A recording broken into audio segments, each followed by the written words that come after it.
Hello students, in this video I will teach you that how you can add a picture background in Microsoft Worksheet. So for example, your worksheet is open and you are in any tab, just switch to the page layout and click the background here.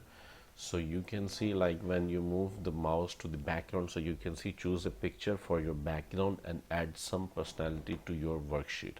So click on the background, you can add from a file, you can also search in the Bing search engine, or you can also select from the OneDrive. So I will select from a file, and like in the desktop I can see I have one image and I will use this image. So you can see now the background has been applied, you can see, to the entire background of my worksheet. You can also delete the background if you want. Control Z you can use for undo and the background will reappear. So this is the easy method you can use to add background in your Microsoft worksheet.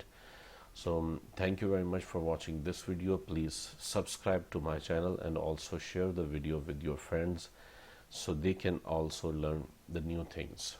Thank you very much once again.